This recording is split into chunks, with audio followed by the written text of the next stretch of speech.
Hello everyone, welcome to my channel target law field. आज हम एक न्यू सेक्शन जो कि हमारा आज एक न्यू डेफिनेशन के साथ हम डील करने वाले हैं। वो सेक्शन हमारा है 2 क्लोज 9 ऑफ बीएनएस 2023। ठीक है, तो आज हम बीएनएस की सेक्शन 2 क्लोज 9 में जो डेफिनेशन फ्रॉडुलेंटली की दी हुई है, कपट पूर्वक की दी है, हम उसको आज पढ़ने वाले हैं, इसके बारे में डिस्कस करने वाले हैं। ठीक है, सबसे पहले हम वही की रीड आउट करेंगे with the bare act. After we discuss about कि व्हाट इज फ्रॉडुलेंट या व्हाट इज फ्रॉडुलेंटली एक्ट। ठीक है, या एक्ट क्या होता है कपट पूर्वक, हम इसके बारे में डिस्कस करने वाले हैं।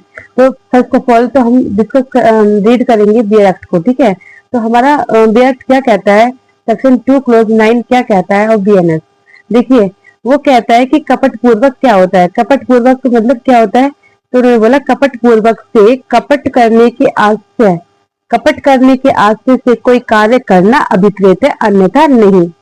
इनका कहने का मतलब है यदि कपट पूर्वक कोई भी कार्य किया जाएगा तो उसमें जो इंटेंशन होगी वो हमारा जो इंटेंशन होगा वो कपट करने का ही होगा, अन्यथा वो कार्य कुछ नहीं होगा।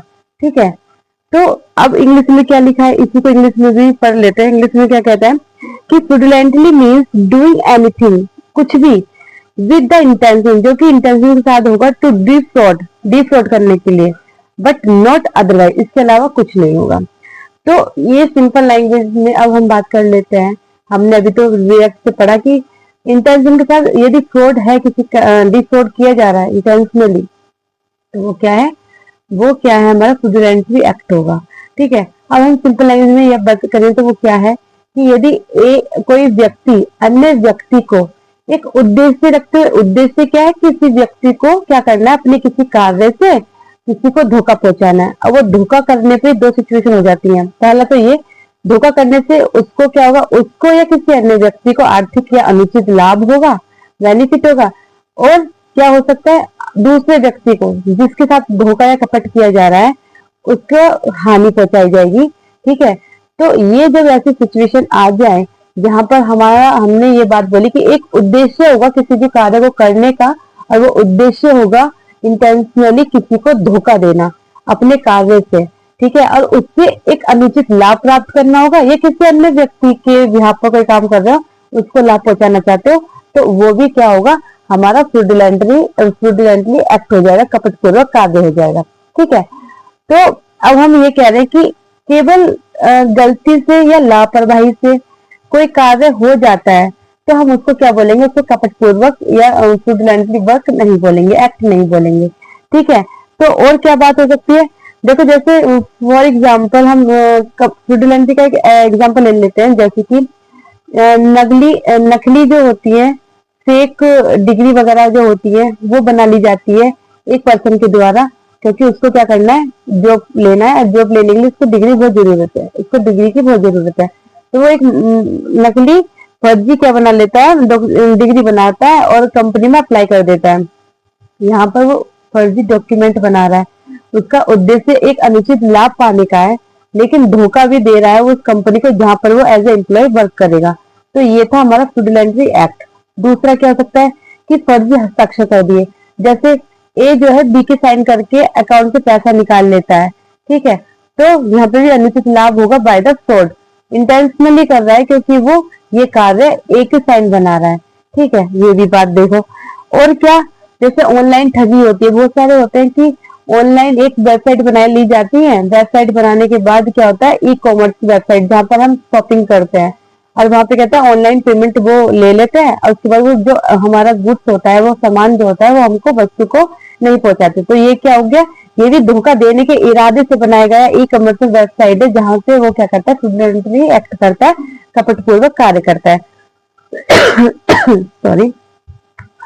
तो अब एक चीज और कि फ्रॉडुलेंटली या कपटपूर्वक की हम बात कर रहे हैं, तो यदि मान लो किसी एक्ट में यदि धोखा ना हो तो वो एक्ट कैसा हो जाएगा, तो वो एक्ट हो जाएगा डिसऑनेस्टली। क्योंकि देखो बेईमानी, डिसऑनेस्टली और क्या कहते हैं आपका फ्रॉडुलेंटली में बस इतना ही अंतर है, उसमें भी अनुचित लाभ खुद को भी प्राप्त किया जा सकता है, दूसरों को भी दिलाया जा सकता है, और अन्य व्यक्ति को क्या किया जाता है, हानि पहुंचाई जाती है।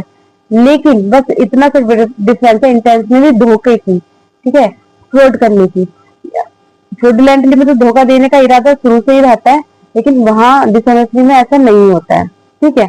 और अब दोनों ही मतलब एक बहुत सारे ऐसे भी होते हैं केसेस जहाँ पर दोनों चीजें एक साथ आ सकती है, जैसे फॉर एग्जाम्पल कि डिसऑनेस्टली और फ्रॉडुलेंटली का एक एग्जाम्पल हम देखें तो वो ये है कि नकली यूपीआई करके क्या बनाया, आपका एक स्क्रीनशॉट ले लिया, ठीक है, यूपीआई स्क्रीनशॉट ले लिया और दुकानदार के पास जाके दिखा दिया कि मैंने तो पेमेंट कर दी। पर एक्चुअल में ऐसा नहीं होता है, वो फेक होता है, नकली होता है। और वहां पे वो दुकानदार क्या होता है, सामान भी दे देता है उस व्यक्ति को। तो यहाँ पर धोखा भी हुआ और क्या कहते हैं, बेईमानी भी हुई, क्योंकि यहाँ पर धोखे के साथ साथ अनुचित लाभ भी प्राप्त किया गया, क्योंकि यहाँ धोखा आ गया, इसलिए फ्रॉडुलेंटली और धोखा दोनों इंक्लूड हो जाते हैं। और हर एक्ट जो कपटपूर्वक होगा क्या बेईमानी का हो, उसमें बेईमानी शामिल सकती है, तो नहीं, ऐसा नहीं होता है, ठीक है। तो इतना वाइड नहीं है, और उसमें बस धोखे वाली चीजों को बस हमें ध्यान रखना है। यदि इंटेंशनली या धोखा देने का उद्देश्य है और उसका अनुचित लाभ प्राप्त किया जा रहा है, दूसरे को हानि पहुंचाई जा रही है, तो वो फ्रॉडुलेंटली हो जाएगा, ठीक है, एक्ट हमारा। अब क्या होता है, हाँ एक चीज और कि जो फ्रॉडुलेंटली वर्ड है ना, हमारा कपट देने का जो इरादा है या उद्देश्य है, वो क्या होता है, ऐसा नहीं, घटना के समय मौजूद होना चाहिए जिस टाइम पे वो घटना घटित हो रही है। मतलब मैं एक ऑनलाइन शॉपिंग करी तो उस टाइम पे वो चीज हो रही होनी चाहिए, मतलब एग्जिस्ट होनी चाहिए कि हाँ धोखा हो रहा है घटना के समय। तो ये वाली चीजें याद रखनी है।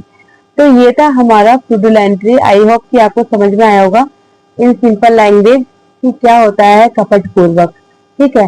तो बस डिफरेंस इतना याद करना है, यहाँ पे बस धोखे वाले वर्ड को याद करना, दोनों में डिफरेंस हमारा पता चल जाएगा आपको कि क्या होता है, ठीक है। और यदि हम बात करें कि दोनों में डिफरेंस, मेन डिफरेंस क्या है, वो यही है।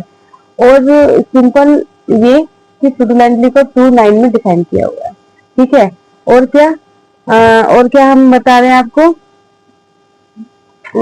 2(9) में तो वो दिया हुआ है।